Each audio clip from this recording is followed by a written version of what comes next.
My guest today is Steve Carroll, CEO and co-founder of Kelso Industries, the national MEP services platform behind HVAC, mechanical, plumbing, and electrical crews that keep America's building running.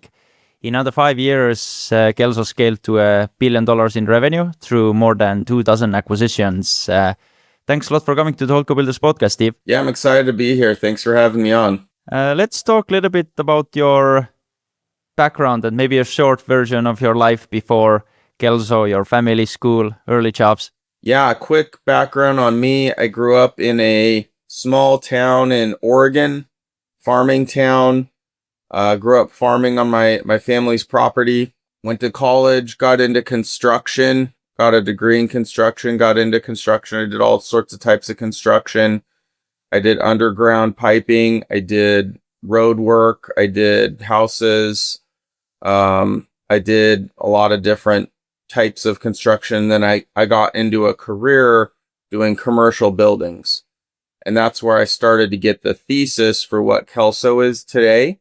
I learned how complex the mechanical, electrical, and plumbing systems are and how hard it is to coordinate those. I made a pivot, went to graduate school, went and took a corporate job at Walmart corporate at their headquarters and saw firsthand what an amazing leader like Sam Walton did and the passion that he brought to that business and how much he loved his team and his people.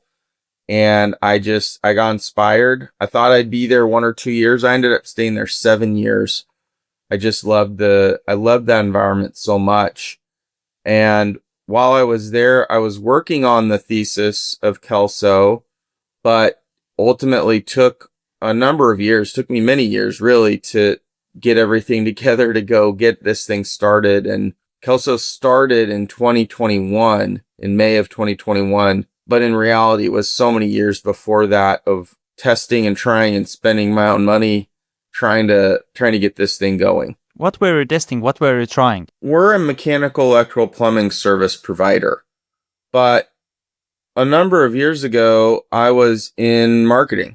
That was what I was doing at Walmart. And so my original thoughts were go into residential HVAC because I had all this marketing experience and I was helping home services companies generate leads and generate revenue. And that was kind of where Kelso actually started, was bootstrapping businesses and pest control and other companies and helping them go from a door-to-door knocking business to operating and pulling in leads from various sources. And so my thesis was I've got pretty good at pest control and marketing for pest control companies. My agency basically, I had a number of customers all over the US that I was doing that for, and I was working very well actually. But I was kind of tired of running an agency on top of a full-time job at Walmart. And I thought, well, I want to go into an industry where I can use all of these skills that I'd been developing over many years, plus my interest in construction. I love building. I've always loved building. And HVAC was the place I started with. Ended up not where we really put all of our efforts, but this thing, sometimes in business, at least for me, there's many different zigs and zags before you land on what you're ultimately scaling. And so that's kind of how this thing really got started. Okay. And where were you financially when you started in May 2021? Because you said there were a lot of different testing, trying before. I guess you were spending some money on various things which maybe didn't go as planned. Where were you financially when you started in May 2021? Yeah, I mean, I had a full-time job. Working for Walmart. I'd moved my way up into a good paying job and I'd had a number of career successes climbing the ladder. So I was doing well. And my side businesses, my agencies and the things I was doing, some of them are doing well. I had a few things going, to be honest. I was trying to get something to scale and I had a few things that lost some money. and the agency always made me money. So I was actually pretty good when we first started. I had a decent amount of savings, and I was ready to go build this thing. But for anybody that's into buying businesses, you learn really quickly that it's very expensive. Flying everywhere to meet business owners, broken deal costs with lawyers and accountants, it's super expensive. And so I had about 18 months, close to 2 years of travel and attempting to get deals. And then I had one deal that was a broken deal cost that I ultimately had to swallow before we officially got Kelso into a LOI, or the first deal that we closed on with Kelso. And at that point, we're much easier to proceed. How much did you spend, if not a secret? Because 2 years, it's a long time, and having those state deal fees and things like this, traveling cost, all the other costs included. I'd probably say somewhere between $100,000 and $200,000, but when all was said and done, before we got a deal done. And when it comes to the team, were you doing it alone, or you through this journey found some people you want to do together with? How is this part? Well, that's where things turned out to be really, really lucky for me. My business partner has been my friend since 4th grade. We met at Kelso Elementary School. That's where the name of our company comes from. So he and we met at Kelso Elementary School, but our parents actually knew each other many years before that, before we were born. So we go back way back. We were even roommates in college. And he went into accounting. The college that we went to is Brigham Young University in Utah, and they have a really good accounting program. And he went into the accounting program and then got into a career in finance and investment banking. He did a tour of investment banking, and then he got into private equity.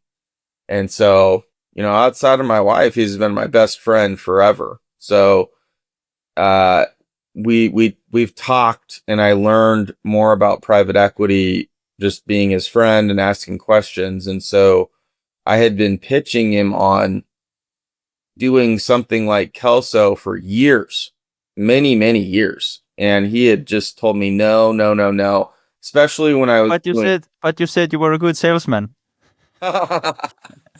Not at first. Not at first. Definitely not. Even when we were roommates, I was trying to pitch him on doing some kind of real estate deal together and flip a house or anything. I got him to flip a house as an investor with me once. So before we started Kelso, we had one business dealing in that way. But he had a great career. He had an awesome career. He was a partner in an upstart PE firm, and he was, for all intents and purposes, crushing it. And it was just really hard for me to convince him to pull away from his very successful career. And I was doing well at Walmart too. So it's hard to make a jump when things are effectively going well. So when it comes to the first deal, how did this happen eventually after this long search? Yeah. So the first deal, that was hard. You go through this whole journey and stuff isn't working out. You don't want to give up, but you have one broken deal after you spend almost a year doing it. For me, it was a year, and it wasn't quite a full year. It felt like a year. It was like February, March, all the way until September, October. That's not a year, but how long is that? 8-9 months, whatever that is. It felt like forever. And you get all the way to the end of that. That deal dies mostly because there wasn't enough people in that business, and 1 or 2 employees were leaving and revenue was declining. And I felt like if I would have closed on that business, I could have. I felt like if I closed on that business, I would be funding that business every month to just keep it going. It had fallen that much. And so we made the decision to pass on that business, and it was really hard.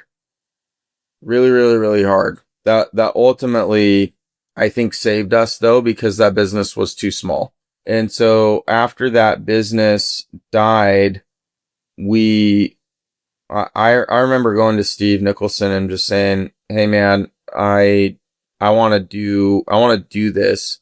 What if we just went to the biggest deal we could possibly do with an SBA loan? We're in the US and the SBA loan is up to $5 million." And so I said, why don't I just start looking for deals that we could deploy up to 5 million plus whatever else we can cover on our own. And he's like, yeah, let's do it. Go for it. I was like, okay, I guess that means I'm going to be spending more of my money flying around on nights and weekends, basically. And so I use some PTO. I travel, try to have meetings on Friday, leave Thursday night, take Friday off, have meetings Friday, Saturday, Sunday, and come home. So I did that all over the country, trying to find a business. And what I found was at that time, the only business in my niche that I wanted to focus on, again, was HVAC. I couldn't afford these residential businesses. I had this one I was really excited about. It was $1 million of EBITDA and it sold for like $9 million. That wouldn't have worked for us because it wouldn't have cash flowed. And plus, we didn't have an extra $4 million just sitting around. I pivoted slightly and went and bought a commercial HVAC business. And it was somewhat opportunistic. I found the business in Arizona.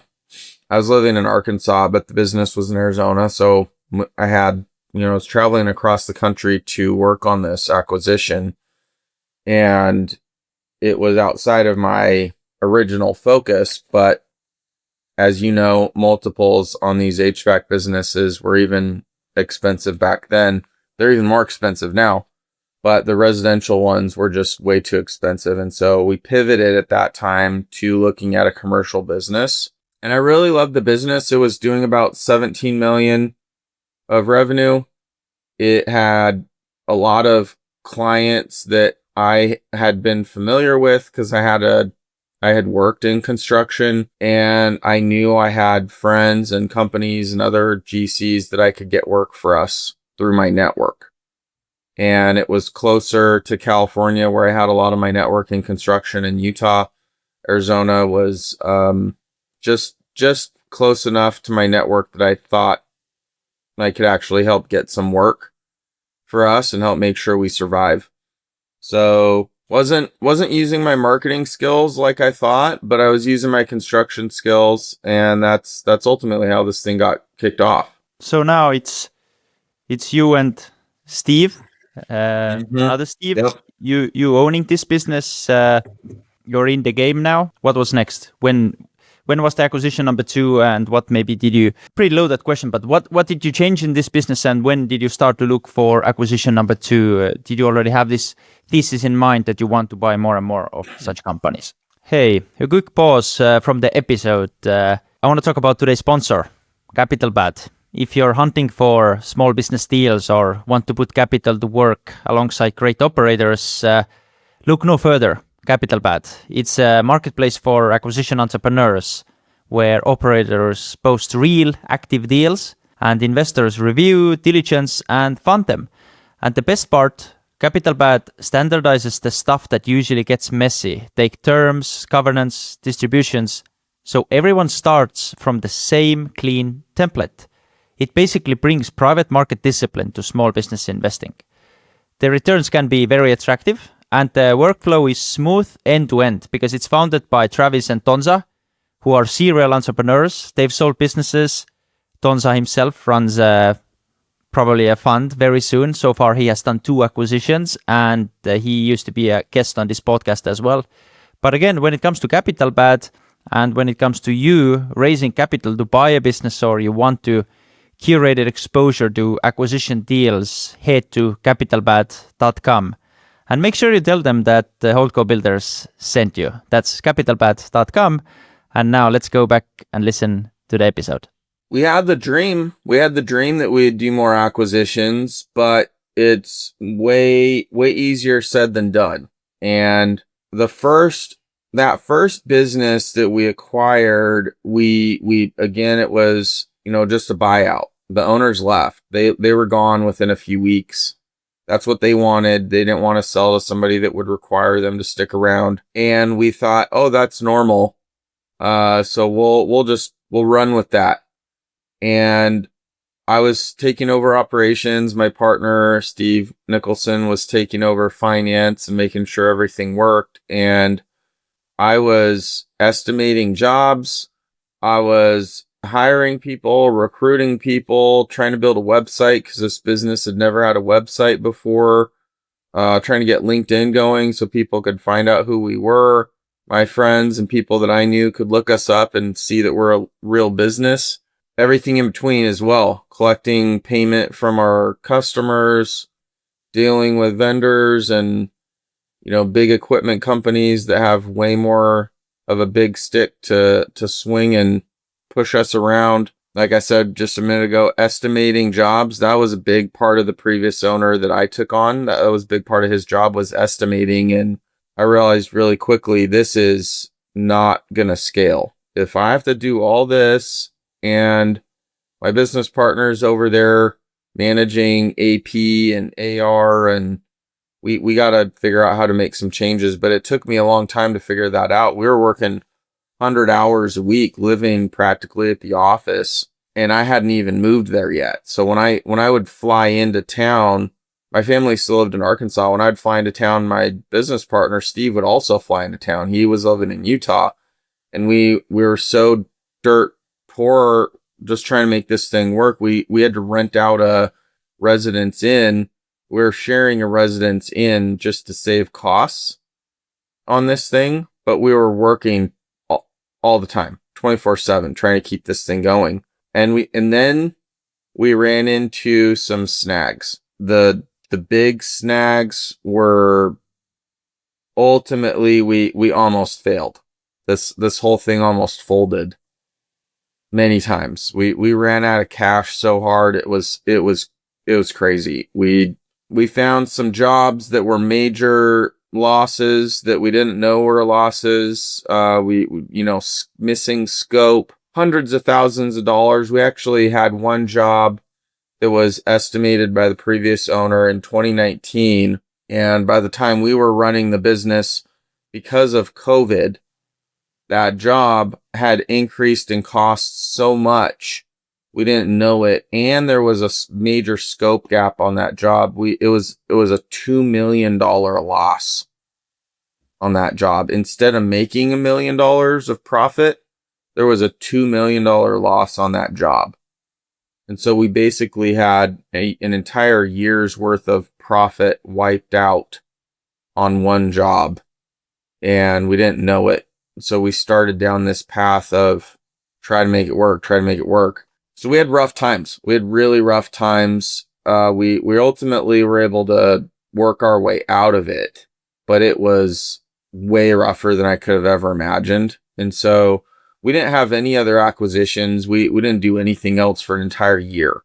I couldn't imagine buying another business. I was barely surviving. So it was just that one business until May of 2022, and we were pitching other companies on partnerships and acquisitions, and we tried throwing out this idea of we'll buy your business for this much, but we'll offer this much in Kelso equity, and we'll grow together, and we'll make the Kelso equity worth more over time. And after many failed pitches and failed attempts, we were kind of nobodies.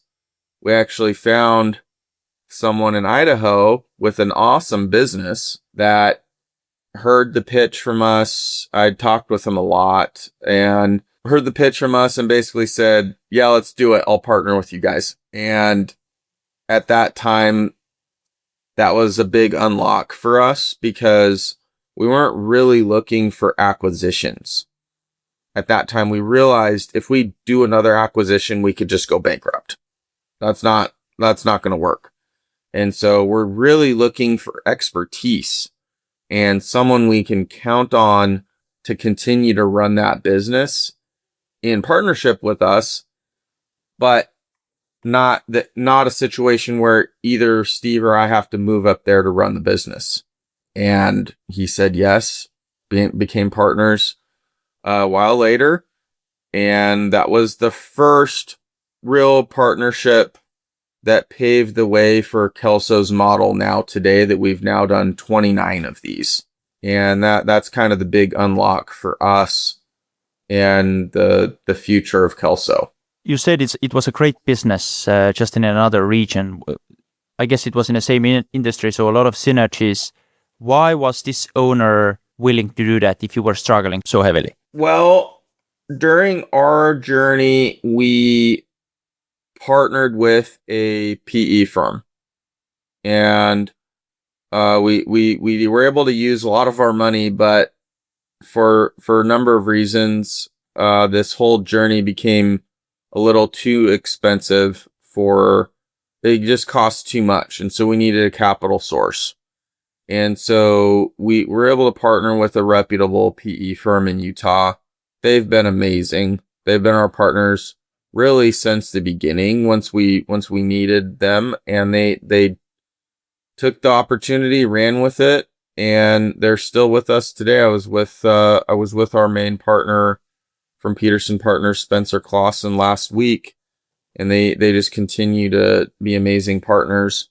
So that helped, having a reputable capital partner. We could go to this gentleman in Idaho and say, look, we have this plan, we have this vision, we have a way to give you this much in equity and this much in cash. You're going to do this in equity and, buy into the future. That helped. I'd say that's a pretty big factor when you're starting. It's helpful to have a capital partner that believes in your vision too. Okay, we got this lesson, having the strong capital partner. What else did you learn from this period? Because like almost going bankruptcy, then finding an awesome business in other places in US, then at the same time bringing in the PE firm by selling the future vision. What else did you learn from this, which maybe listeners can implement and can learn from you? For me, I had this dream that I was going to buy a company and I was going to, work remote, and I was going to, incentivize a manager. I think we've all read the books that are out there about living kind of this absentee owner lifestyle. And I learned myself that if you're getting into something relatively new, if you're not an expert and a lot of experts in that industry already that will drop what they're doing to go work for you or help you, trying to do a absentee owner acquisition strategy is a nightmare. I would highly suggest for anyone out there listening that's trying to get started in any way, I would commit 80 to 100 hours a week to whatever you get into. You won't win, because there's too many people that are willing to work 80 to 100 hours a week early on, and a lot of owners. A lot of people I compete with still work massive amounts of hours, networking constantly, recruiting, building their business. And early on, I had this idea that I would keep my job at Walmart and I would buy a business, and it would just be this passive thing that I would make money from. And that was, to me, that was a lie. I think that's how you can go bankrupt. I think you can get into massive trouble. Even in my situation, when I decided to fully commit to it, we still almost went bankrupt. So risk mitigation, commit yourself 100% to whatever you're going to do. Learn every aspect of the business, wear every hat. I was in the field constantly. I'd go to job sites and negotiate issues with clients, bring solutions to problems for clients so they can get their jobs and their projects done.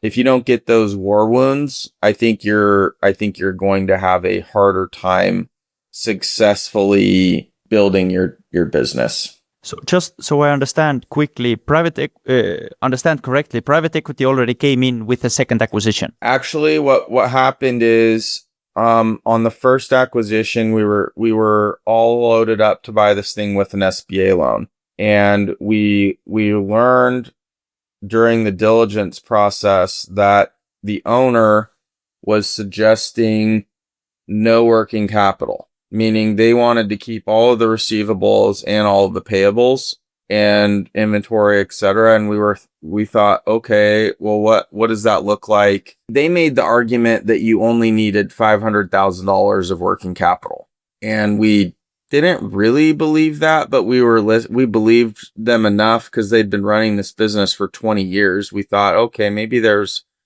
some truth to this. But it wasn't until we really got through diligence and saw the historical ups and downs of AR and AP, and we realized we actually needed more like $2.5 or $3 million of net working capital because of how long it takes to be paid from customers. And so this business that we had just negotiated to buy for about $5 million was actually going to cost $8 million. And that's at that moment, we were probably a month away from closing. We had done everything. We'd paid for all the lawyers, all of it. We were about ready to close. We realized we needed more money. And so that's when we went to our now capital partner and said, hey, this is the situation. We're going to do this. We're looking for a capital partner that believes in our vision and wants to partner with us. Are you guys interested? And it was pretty cool. They jumped on it really, really quickly. And so we had a lot of the pieces of the puzzle figured out, but these businesses just cost too much money from a working capital standpoint. And that's when they joined in with us. And so we had a partner that could deploy more money if we didn't go bankrupt. But that helped us on the second deal because we'd actually done all of that legwork. Obviously, we gave up some upside from an equity standpoint, but that gave us the fuel to go do the next acquisition and the next one, and keep going. What changed once they came on board? Like, obviously, the capital part. What else they said to you that, guys, you should do it better, for example, because now as we want to grow, we want to be sure there is the right team, right people in the right places so we could expand acquisition 3, 4, 5, etc. Honestly, they were very good partners to us. They didn't force any changes, or they were very patient as we learned the business.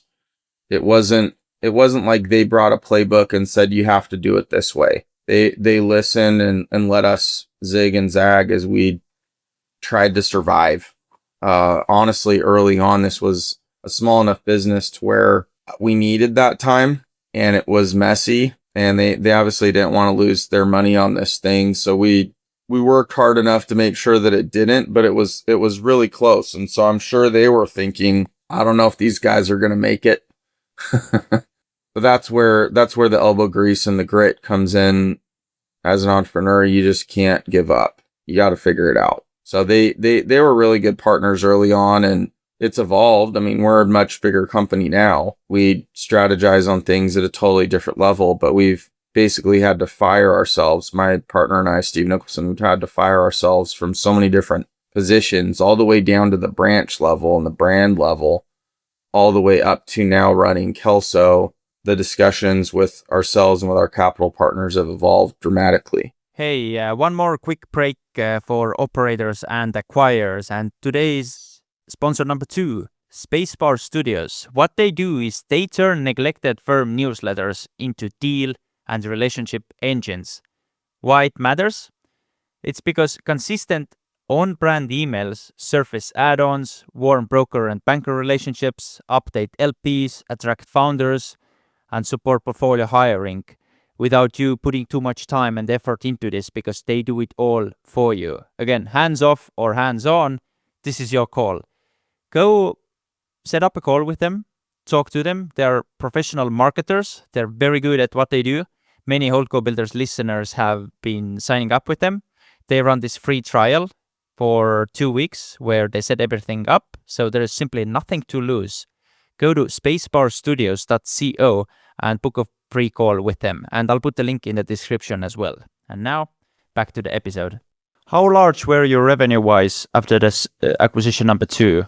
And then did you start looking for larger companies? We were up to about probably 40 or 50 million at that point. So we had, together they were pretty good size companies. I mean, it wasn't millions. We were in the tens of millions. And at that point, we had a decent sized business. So we started talking to companies doing 40 million, 30 to 40 million.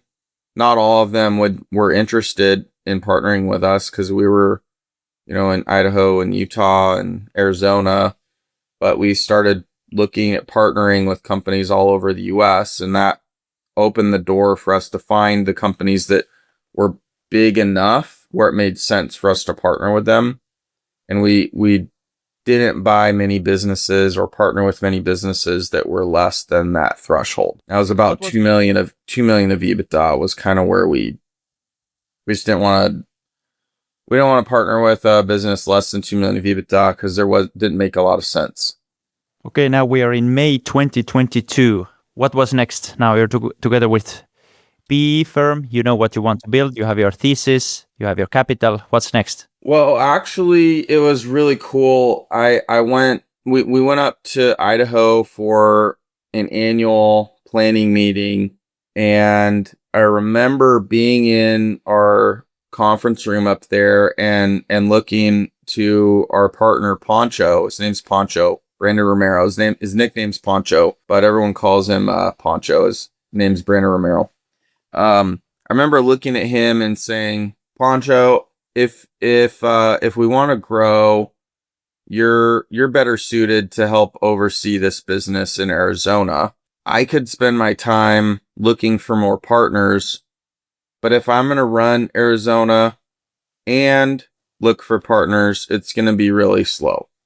It's going to take a long time, and we probably won't find many partners because it's very time intensive running that business down there.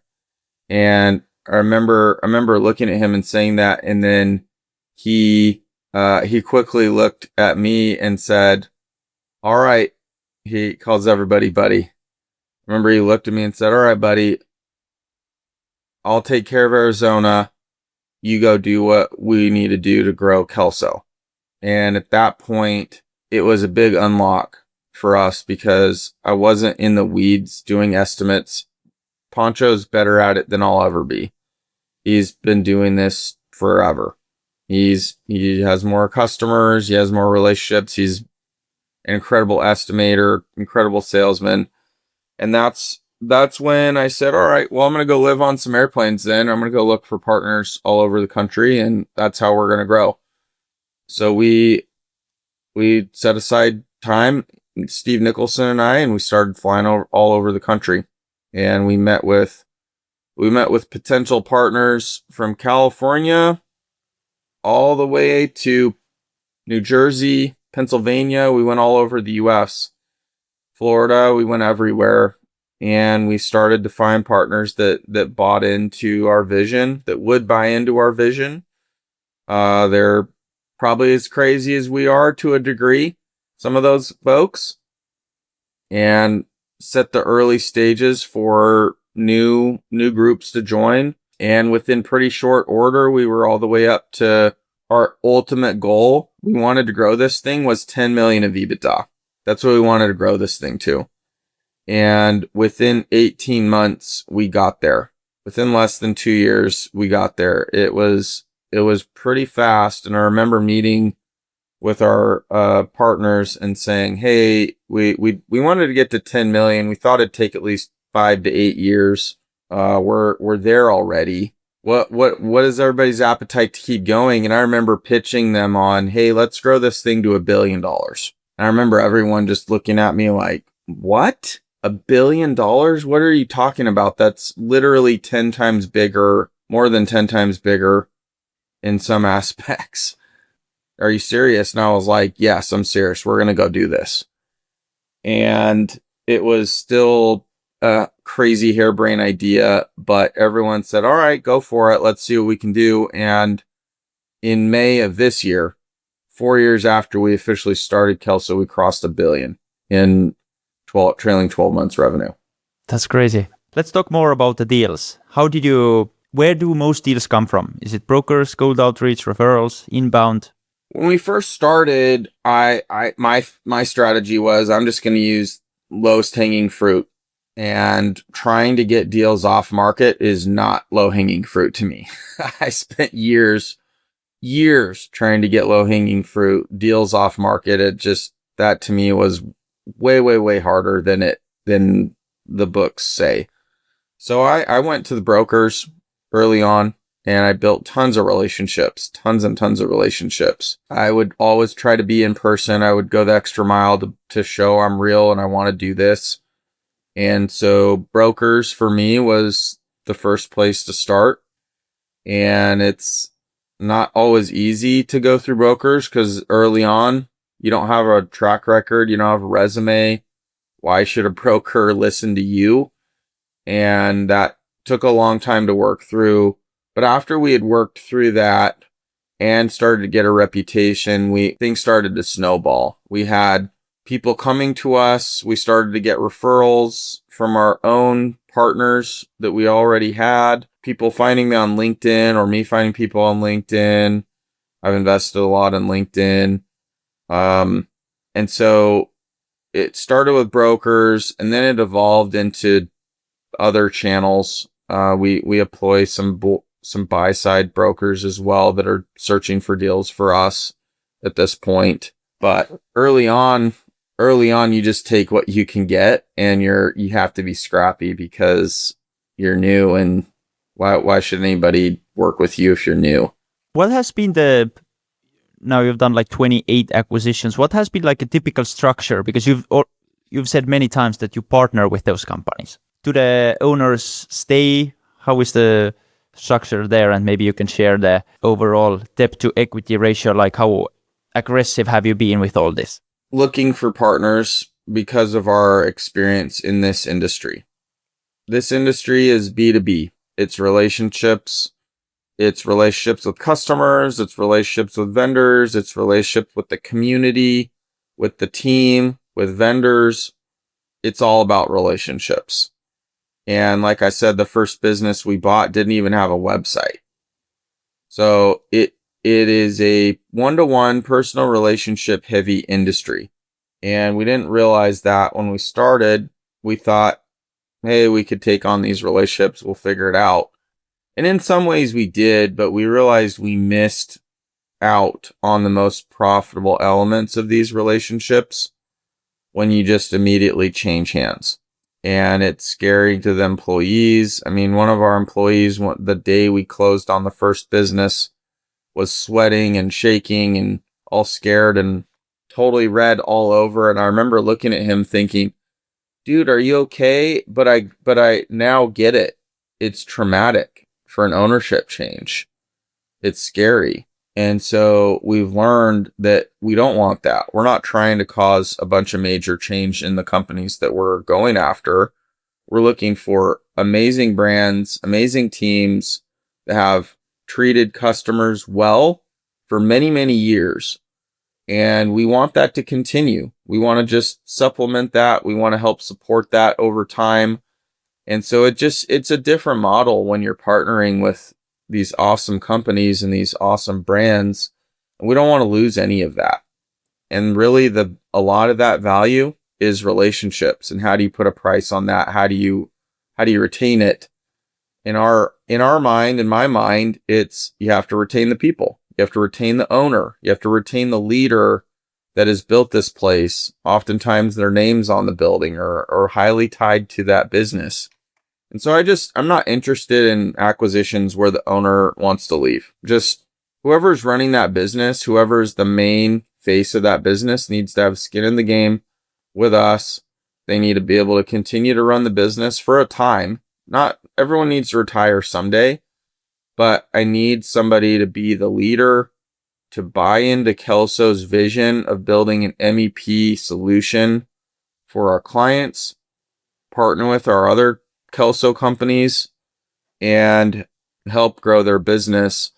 But if somebody wants to sell and leave, that's just not a fit for us. That's usually a fit for some other buyer or consolidator. Oh, how much this selling this vision and future helps for you when it comes to making those deals? What I mean in here is that the capital wise, how, for example, them selling to you, they become a part of a larger group which moves to somewhere compared to there's going to be an independent sponsor coming in wanting to buy the whole business, being okay for the current owner to leave within the next maybe 6 to 18 months? How different it is?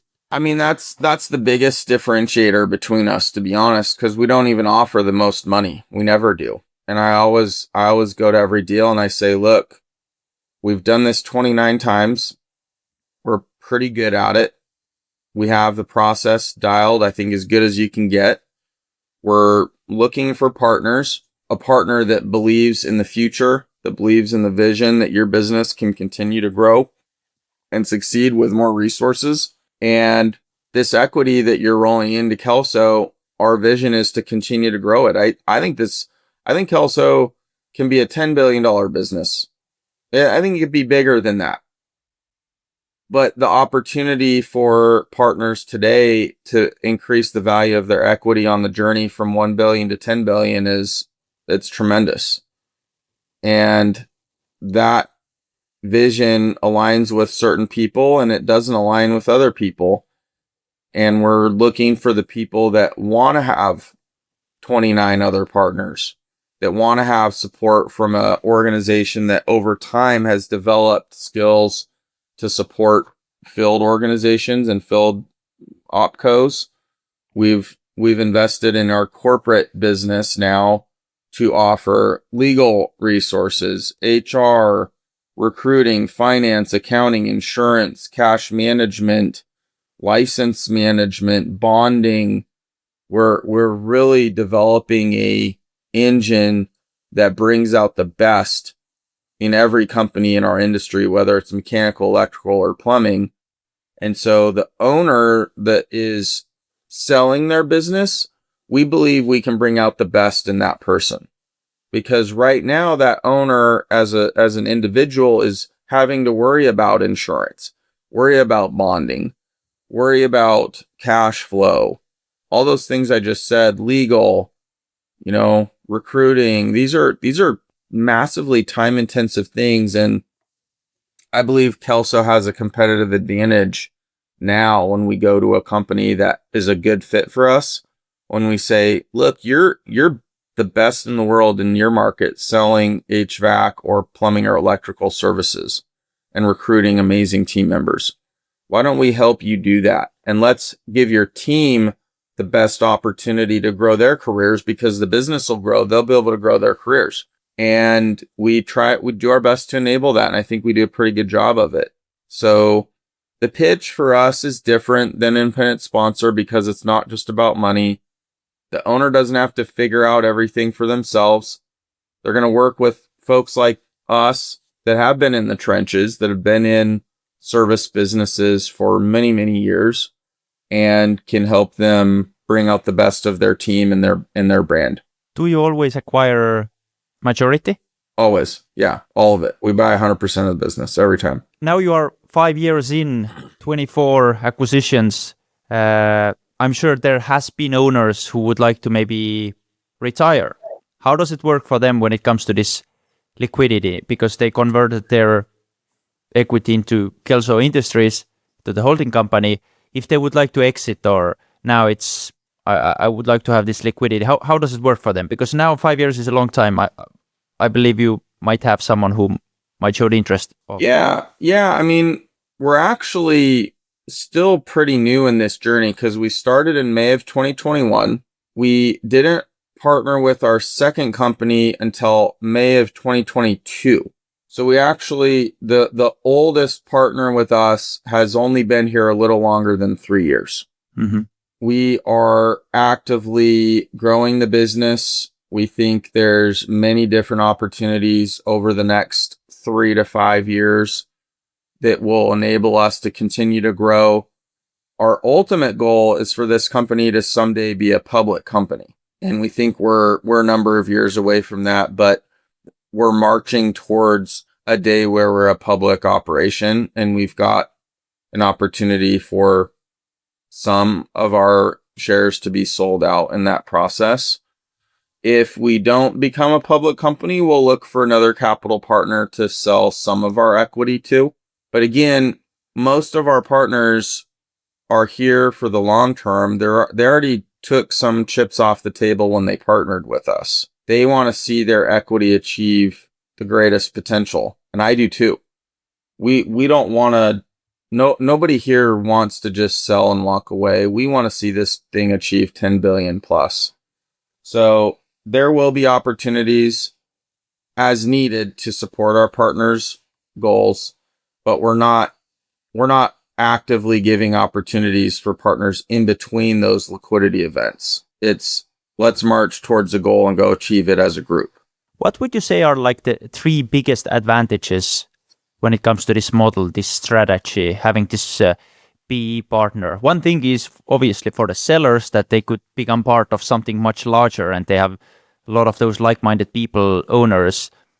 I don't know, do you have like an event where they all come together or something like this? But yeah, what else? What are the biggest advantages you see when we're doing those acquisitions and running this large group of companies? At this point for Kelso, I think there's many. It's hard to even list all of them because there's so many advantages. But we create a community. We build a support structure. We have a divisional structure now where 5 divisions of our business have all of the resources that they need with recruiting, finance, HR, operations, leadership. There's communities being built in these divisions, but we also have a community that we build at the Kelso level. And last week we had about 60 of our team members and partners out in Park City, Utah for 3 days. We had dinners, we had working sessions during the week, we had culture building, we had strategy, we had some reporting on our business to our team, introducing new team members and new partners. We had a lot of fun, and I think there is a ton of value in bringing these team members together because they get to see each other twice a year at these events. We have presidents meetings twice a year. They get to feel the fire from all of us, from each other. We fuel each other up, and we go about sending our partners back to their markets with all of that energy and that inspiration to go tackle their next growth challenges and build the culture with their team that aligns with Kelso. That to me is really fun. I think that gives us a lot of value, gives our team members a lot of value. But like I said, our divisions and our corporate teams are creating a ton of value every day. Our legal team is amazing. Our recruiting team, we've hired over 800 people in the last 9 months. So we're actively bringing a ton of value into our organizations and allowing them to grow for many different aspects. But being a part of Kelso, I think, is becoming a special thing for these companies. And if you had asked me this a couple of years ago, we didn't have any of this. We didn't have any of the resources at Kelso. It was just me and Steve Nicholson. We weren't much help, to be honest. So it's come over time as we've listened to our partners. Every time we talk to a partner, what do you need? What's helpful? About a year ago, that question was always, I need recruiting. I need help recruiting. So we've invested into recruiting.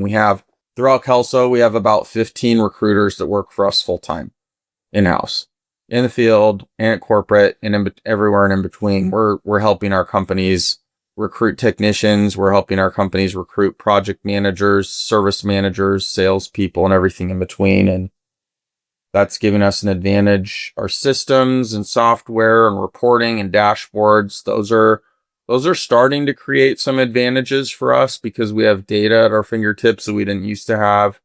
And that I think adds value to our opcos and our companies. Data is really powerful. Process. In our industry, we have projects. We do service work as well. Last year we did 10,000 jobs. But we also have projects, and projects can be tricky from an accounting standpoint. So we help our companies improve their WIP, work in process accounting. Every month we have to do that. But when you start doing that in a project-based environment, your numbers get better and they get tighter, and you get better at forecasting, and you're better with your cash. and you're better with your operations in general because you can hold your team accountable to real numbers. And it's hard to do on your own. So project-based businesses, I believe we're bringing a lot of value to, because that's a lot of what we do in our industry. I'm just reading the facts here that Berkshire Hathaway has like almost 400,000 people working for its subsidiary companies, but on headquarters they have only 27 people in Omaha, Nebraska. How is it for Kelso Industries when it comes to the holding company level? Like how many people there? At our corporate office, which is brand new, we just opened it in the spring of this year. We didn't even have a corporate office. Our first field office was Kelso's corporate office all the way up until a few months ago. So we all traveled. We didn't have an office. But once we officially got that office open, we've been building some density there. And it's got capacity to far exceed these numbers. But right now, there's probably 10 or 15 people there. Everyone else is out in the field, inside of our opcos, inside of our divisions, running the businesses, boots on the ground, showing up in person. That's really important to us. We have over 30 offices around the U.S. now, and we think proximity to our customer is really important. How does the money move on a holding company level? Maybe there is a company which is doing extremely well. They don't need all that free cash flow they're producing. So you could use this on a holding co level to maybe buy another business which could increase the shareholder value, if you put it in this way. How the money move on a holding company level and all those small portfolio companies? Yeah, so when a company joins Kelso, their bank account becomes our bank account. And we eventually, within a few days or a couple weeks, depending on how long it takes, they move to our corporate bank account.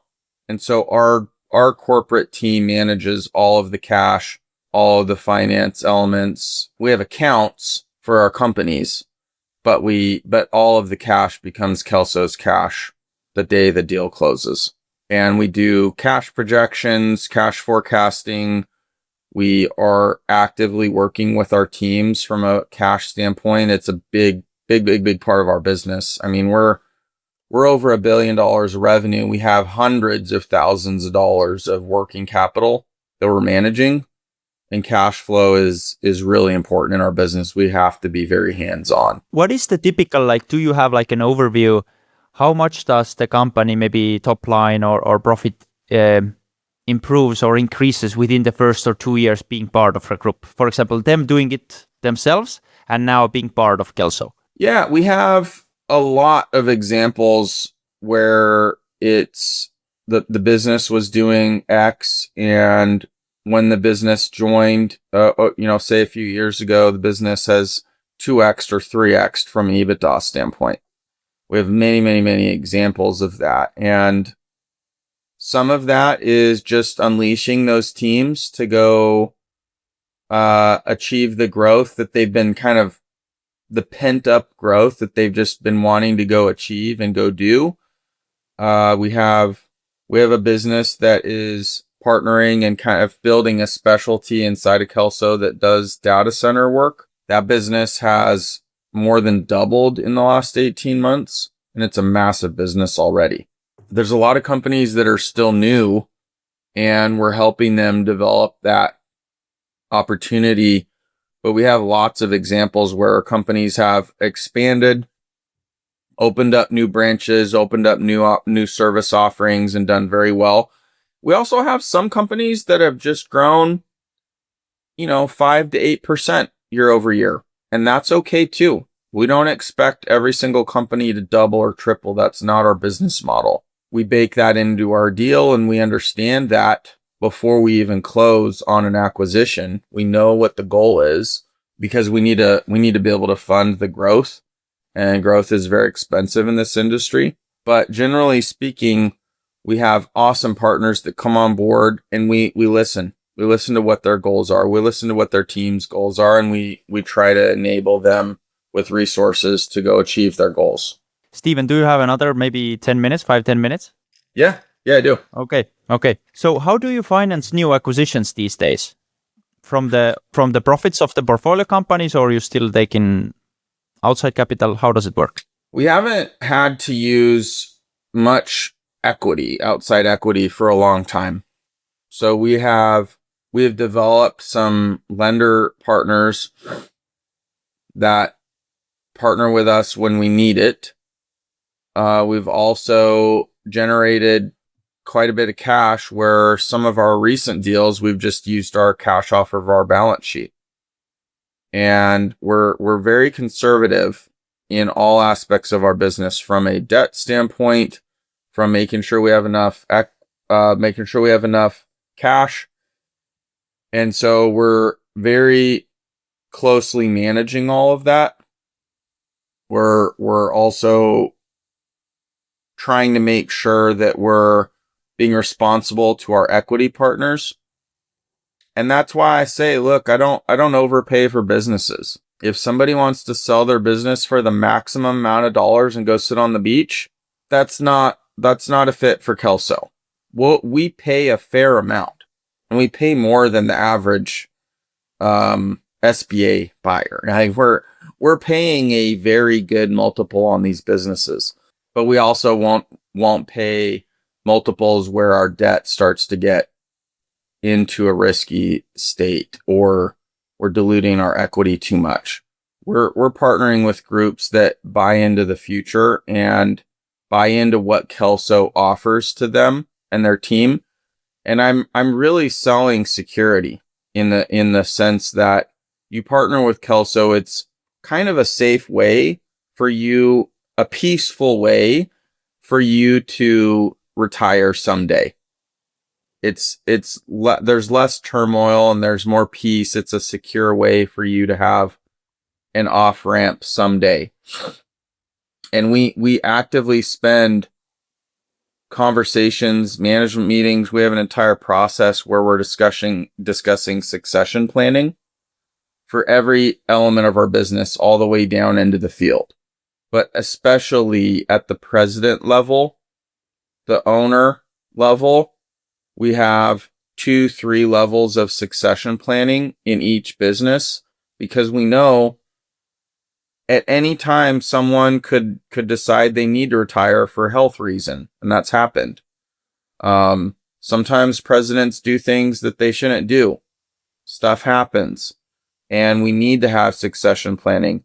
So we're de-risking the business financially. We're de-risking the business from a people standpoint. We're also helping these companies have a better peace of mind, because the employees can look throughout the organization and say, you know what? This owner here, he may retire someday, but I really like the number 2 that we've been developing, and I'm happy to follow this person for the next 10 years or 5 years or whatever. Gives everybody the confidence to stay with the organization, because they'll always have a job. We're always going to be treating our customers right, and we're going to be growing, so there's a future here. And that to me that's really, really important for our culture and part of the value we bring to acquisitions. Now you're like 4 years in, you have enough data. What I'm trying to ask is about the incentives. What is the sweet spot for the owners who's selling the business to you? How much equity do they keep, and what have you seen is the best when it comes to this person being incentivized to keep working those long hours every single day, every single week? Everybody gets a fair compensation, a market-based compensation from a salary standpoint. Every deal we do, there's earnouts, and so there's 3 years of earnouts in every deal, and they've got Kelso equity, and we just gave them a whole bunch of cash. So it's a long term. I mean, 3 years is a long time. So we've got runway to get to know this owner, understand what their goals are. Our first partner, Poncho, is still here. He could have left a long time ago if he wanted. We love him and he loves us, and we're having the time of our lives. So the hope is that we would be working together much longer than 3 years, but the business might be different. We might be investing in a leader to help this person. We might be investing in the team. We might be buying a company and tucking them in. There's lots of different paths that can be exciting for an owner as a part of Kelso that's not just about the money. One of our previous owners is building our national service platform right now inside of Kelso, and he's on fire. We're having so much fun. He's crushing it. We're opening up branches, service branches all over the country, and these branches are crushing it because we're not doing it for money. He's doing it because he loves it, and we love that he's doing that. I was just talking to him yesterday. We're always talking. There's always something that we're doing there, and to us, that's where Kelso is special. Is he's got skin in the game with us. If Kelso succeeds, his equity is worth a lot more money. And so when we can all go to that as kind of our North Star, it brings out this fire in our people and our team that money can't buy. It's an opportunity of a lifetime to build something of scale, of value far beyond ourselves. That's hard to do as an owner. As an owner of a single business, you kind of reach a point sometimes where you're stretched from a risk standpoint, and you don't want to grow because you don't want to break it too much.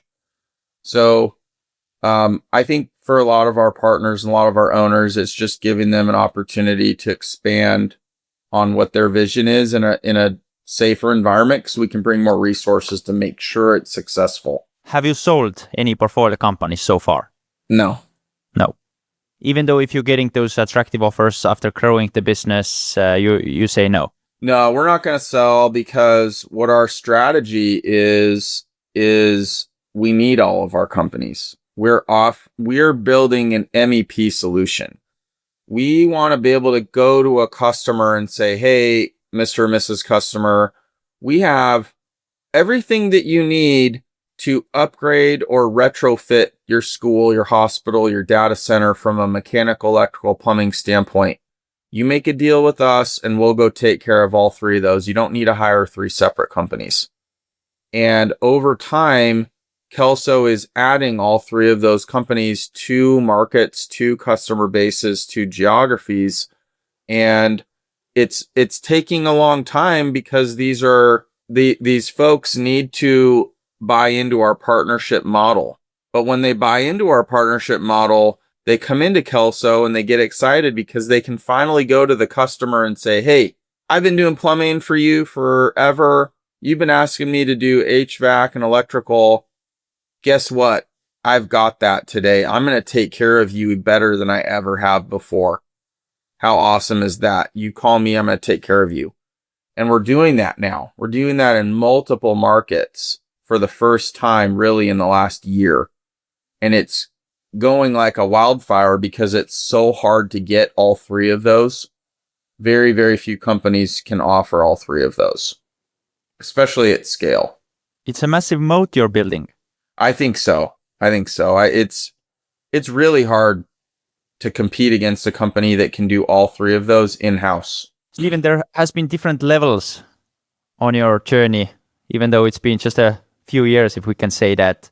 How has your role changed over time? And what were you doing? I know you were in Arizona running this business, operating this company, struggling peak time. Now you are not doing it anymore. What has changed? How you have changed? And maybe most important question, what has been the biggest struggle for yourself in terms of what have you been learning to grow into who you are today? My role has changed so much. There was some unlocks early on when I realized, man, I'm not the only one estimating anymore. The team's doing it. The team's winning us work. That was an unlock. And I was able to fire myself from doing that work. When Poncho raised his hand and said, let me take care of Arizona, that was an unlock. When we had enough Kelso companies that were all asking for the same thing, and we were able to provide a solution to them, whether it was recruiting or HR or finance or legal, that was kind of an unlock for me as well, because I'm not a lawyer, I'm not an accountant. I could help recruit a little bit, but when your partners that you care about so much say they need help with something and you're able to provide a solution through your team, that unlocks happiness in their lives, it unlocks happiness in their team. And in a way that's kind of allowed me to focus on serving our partners. And that's allowed me to kind of unlock another level of growth in my mind, because we're not having to say no. We had to say no for too many things for too long, and we're still having to say no. We can't do everything, but we're doing more for our partners. And that's allowed us at the Kelso level to be more of a support and a service provider to our field teams. And the next level of unlock that I'm really excited to work on with our partners is setting standards of excellence from an operating standpoint. And that's from a project standpoint, that's from service in what we do for our customers, how we collect, how much we expect our customers to pay us when we do work, standards of excellence from a software and systems standpoint. So my career has massively changed. I've had to fire myself from so many different things because I wasn't good at it, and there were people way better than me. But being a master of none and being able to move up and have experts in all of those things allowed the business to grow. And that's been an unlock for me in this journey. And so now I'm really excited to focus on the long-term strategy. The vision that I just explained to you about being an MEP service provider, it's taken a lot of effort to craft the details of that, test it out, experience it, see how it works, how we can improve it. The service offering that our service leader is building, recruiting my executive team. We have a chief operating officer, chief financial officer, chief HR officer, and a chief legal and administrative officer. I have 4 executives they would have never come to work here 3 years ago. I love these guys. Not a single one of them would have come to work for me 3 years ago. So as we've gotten bigger, as we've improved our operation, as the service that we've provided to our partners has improved, and again, there's always a lot to improve on, it's opened up opportunity for my role to change and our team to fill in with expertise that they bring to the table. Okay, it's been good fun, Steven. Let's wrap up with 2 quick fire question. What is the best investment advice you've ever received? Best investment advice, I would say, is invest in people. Invest in someone you believe in. Invest in someone that you think is going to put 100 hours a week in. Whether it's a public company, whether it's a private equity company, whether it's your brother's backyard service business. If whatever you're investing in, that leader, whoever's running it, is not willing to work in a maniacal manner, to me, it's just not going to do as well. And I see it time and time again. Investments where somebody just wants to do something passively, not good. Not good in the long run. And last one, what book, podcast, or mentor most shaped how you operate Kelso today? I have to say two. I'm very much a fan of Sam Walton. When I showed up at Walmart in Arkansas at their headquarters, and they onboard you, they have you read Made in America, Sam Walton's biography. You just can't help but be inspired. You can't help but come away with inspiration to serve your customers better, work harder. I mean, the guy worked himself because he loved it. He loved what he did and developed a passion for the people and improving. He had this yellow pad that he walked around with him everywhere, and he would get his team members together at a store, and he would have them all sit down because he knew their feet hurt. And he would get down on one knee and talk to them, and he would ask them how they're doing. What can we do better? What's going well? What do we need to stop doing? He would write down notes on his yellow notepad. And I just saw the culture that created and what he built there. And man, I'm fired up. I love talking to our team members. I could talk to our team members all day, every day. It's exciting to me. And the other book that I love and inspired me to think bigger is How to Make a Few Billion Dollars by Brad Jacobs. Brad Jacobs, to me, is a modern Sam Walton. The guy is a genius when it comes to culture and technology and acquisitions and taking a business to the next level and at the $1 billion size. And so for me, the inspiration from reading his book, I've probably read that book 3 or 4 times. I'm listening to it again. That gives me a lot of inspiration to take Kelso from where it was and where it is now to a much grander level, because you can see people like Brad Jacobs. He's done it and how he did it, and we're trying to go do the same thing. Awesome. Thanks again. Thanks a lot for doing this. And I hope we can do it again soon, because you're growing so quickly. It would be great to catch up soon and see how things have been going and how you've been able to grow the portfolio. But yeah, thanks a lot for doing this today, and thanks a lot for sharing your story. You bet. Thanks for having me on.